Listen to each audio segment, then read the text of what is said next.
Hey guys, Adrian here from the Digital Dojos at digitaldojos.com. So today we're going to be taking a look at a review and an overview of a product that's old. It's been out there. I just want to give my own opinions because I recently got it for around Christmas, wintertime period. So this is the Apple Magic Trackpad. I didn't want to film a whole in-depth review. Again, you've seen this. It's been out for a while.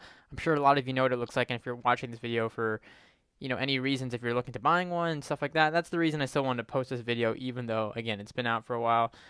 A lot of you know what it looks like. It is essentially a trackpad. It's just a basic trackpad. It is used for desktop Macs essentially, so iMacs, Mac Pros, Mac Minis. As a pointing device, it's still a mouse. I mean, you could technically use it with a laptop, but again, you have a laptop trackpad built in already.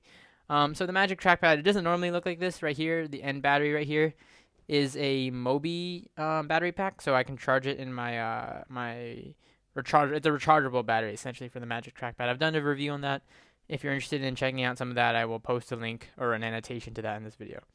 All right, so taking a look at this, I want to go over first off some of the gestures and how it's used. It's used as a traditional mouse, essentially just a trackpad. It's a larger tracking surface as compared to something like a Magic Mouse. Essentially, you can just see the comparison there on how much tracking surface you have. Yes, it doesn't hold in the hand or anything. You just lay it down. And I'm gonna go ahead. I'm on my YouTube channel here, so you would normally just scroll up and down. It works normally. I have gestures here, what I really enjoy about the trackpad is the gestures just feel much more easier to use. Like you can see there, it just is that easy to swipe out into apps and swipe into apps. Also, swiping to the left or right with two fingers, so swiping like in this motion allows you to go back and forth on some pages. The same essentially gestures again that you have on the Magic Mouse, just much easier because you have that wider surface.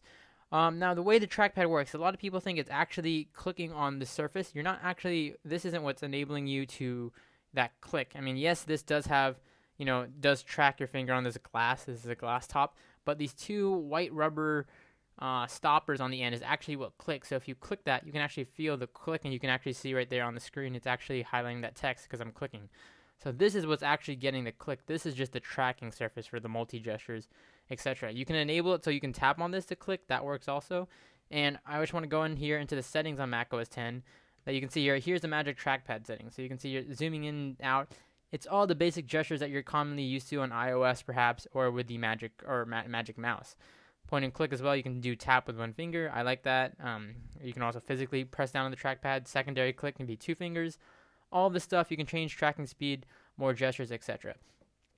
So with that said, let's go ahead and talk about the pros and cons of this. I mean, again, essentially what it is a trackpad from a laptop. So you can see here, it's just like this, but a much bigger surface, essentially. So what I like a lot about the Magic Trackpad is pros, it's tracks on anything. Now this can essentially, with the issue with the Magic Mouse, if you are, a lot of people I see this in a media center setup, or when I use my, when I'm like afar from, like I have two desks here, so when I'm on my other desk, this is a little bit harder to use, obviously, I have glass desk, so this can't track on glass, and I don't want to have to keep on moving my mouse pad around a lot. This can track on any surface, essentially, as long as it has a flat surface to click on. As long as these have somewhere to click, you could use this to move around. So ideally, if you have like a Mac hooked up to an HD TV or a big screen TV, this is a little bit of a better setup because this can be sitting on the coffee table, this could be sitting on a glass table, and it can still work perfectly, again, as long as it has that flat surface to click down on. So in that aspect, that's why I really, really like it. Also, it's a much larger surface. I know I keep on having to hold this up, but again, in comparison, you have your Magic Mouse and your Magic Trackpad there. You have, more length left and right, up and down to track. And gestures just work better in general. Swiping to the right, swiping to the left. I prefer this sort of, I guess, experience in terms of with a mouse and a keyboard. I like the trackpad. But also, a lot of people say it's not something you don't need to replace your mouse with. This could be on the left side of your keyboard and the Magic Mice on the right, and you can use it all in conjunction. So you can use your left hand for doing gestures and stuff like that, so like pulling in Notification Center, etc., and still use this as your daily pointing device. I don't traditionally like using this mouse for video editing, so I've been switching to a Logitech mice more recently, and I'm looking to get a new Logitech mouse, but I still like the gestures that macOS 10 offers. So in this case, this is what I needed it for. This can perform my gestures while still using a common, a regular wireless mouse. So those are the pros. Cons, it is kind of pricey even up to now. At this point, I got mine for like $70. So yeah, Apple does have that premium price on it. $70 is still a little bit. I mean, if you're looking for a mouse at $70, you can get a mouse with a lot of features. But again, this is a little bit of a different situation. Maybe you're getting it with your new Mac. You can choose this over a Magic Mice. I think if you already have Magic Mice, this is definitely a pick over that. Again, it's not for everybody. A lot of people may not see the point in getting this, but for me, I'm gonna still say it's a buy if you're looking to get it. If you're on the fence about it, try it out. I think you'll enjoy it. I think the gestures and the wider experience just makes for a much more use, and I tend to be using this way more than I use my Magic Mice, to be honest. I'm gonna give it a 7 out of 10. It's not perfect. It's definitely not perfect. The price point out there, it's nothing like crazy or revolutionary, but it's just one of those accessories that Apple released that I prefer over the standard Magic Mice, in my opinion.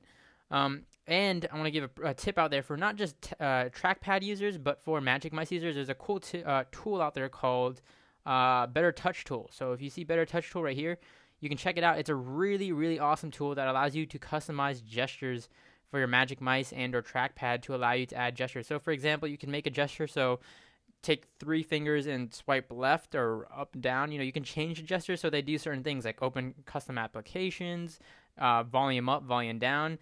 That way you can remember a lot of gestures. And again, this is where the Magic Trackpad really shines with Better Touch Tools. You make your own gestures, and it's much more fluid and nicer on this. Again, you have a much wider surface for all your fingers compared to a Magic Mice. But if you do have a Magic Mouse, Better Touch Tools works for that as well. Anyways, that's just a side tip. Hope you guys enjoyed this quick overview, this quick review of the Magic Trackpad by Apple. Again, it's not perfect. It's not for everybody, but I still think if you're on the fence about it, if you're looking to buy it, why not? Drop the $70. It fits in the environment well, aesthetically, design-wise, all of that, and it works well. Again, for a media center setup, I think this is the ideal one if you're using a Mac. Thanks for watching, guys. Hope you enjoyed. Don't forget to check out more tech content over at digitaldojos.com.